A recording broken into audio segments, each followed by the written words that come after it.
Ce podcast est une diffusion du Cannes Football Club, l'alternative foot. Allez au cannesfootballclub.com. Ce podcast est présenté par Mise au jeu.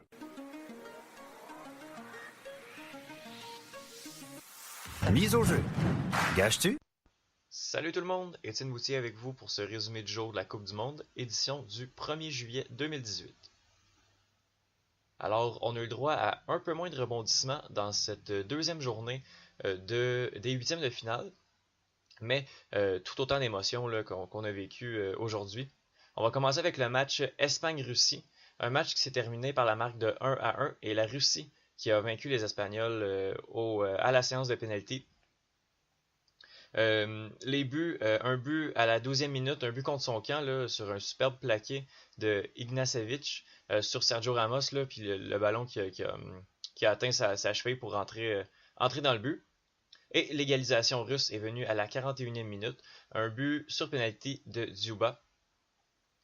Et après ça, ça s'est assez calmé là, pendant le match. C'était un match très contemplatif entre les deux équipes. Et puis, on a eu besoin de se rendre à la séance de pénalty. Et c'est Akinfeev, le gardien russe, qui a fait un super arrêt sur Iago Aspas. Un arrêt de la jambe là, pendant qu'il plongeait. Qui a donné la victoire à la Russie. J'ai hâte de voir la suite pour la sélection espagnole qui doit malheureusement rentrer chez elle. Je pense qu'elle subit présentement une crise identitaire. J'ai hâte de voir comment elle va être capable de survivre à ça. Je suis pas tant inquiet pour eux. Là. Je pense que la relève s'annonce assez belle, mais on va devoir régler nos problèmes internes tout d'abord. J'ai hâte de voir si le sélectionneur Hierro va rester à la barre de l'équipe. On en a beaucoup parlé là, avec raison aussi des problèmes que la sélection espagnole a connus avant le début du tournoi. J'ai hâte de voir qu'est-ce qui va se passer avec cette équipe-là, à savoir qui va prendre la barre de l'équipe et quelle sera la nouvelle vision et le nouveau plan de jeu de la sélection. Et chapeau à la Russie là, qui s'en va atteindre les quarts de finale. Une équipe qu'on n'attendait vraiment pas là. Il y a plusieurs personnes qui la voyaient même pas sortir des poules. Donc de voir la Russie en quart de finale, là, c'est assez impressionnant. Par la suite, la Croatie affrontait le Danemark, un autre 1-1 et une séance de pénalité qui a été remportée par les Croates.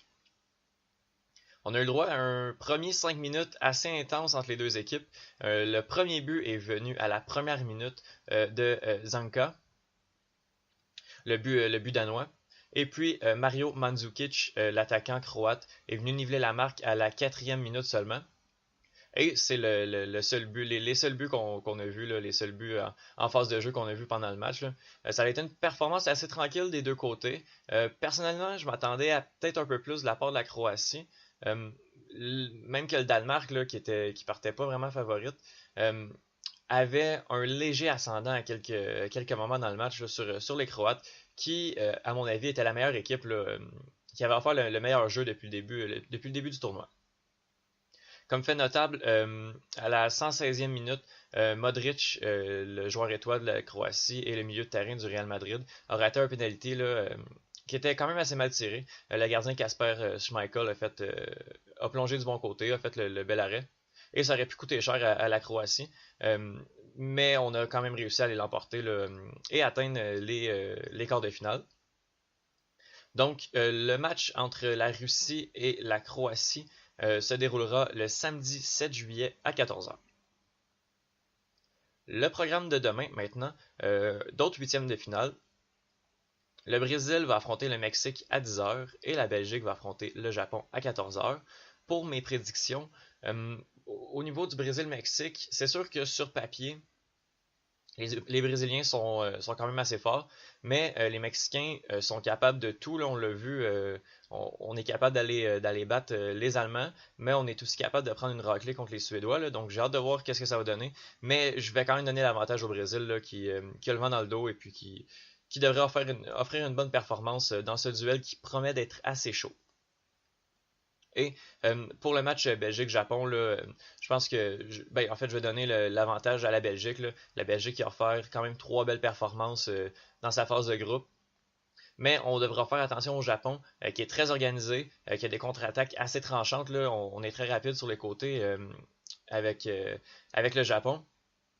Mais je vois mal la puissance belge, la puissance offensive belge l'échapper contre les Japonais. Mais qui sait, là, on n'est pas à bout de nos surprises depuis le début de la Coupe du Monde. Alors, c'est tout pour moi. On se voit demain pour un autre résumé du jour. Ciao!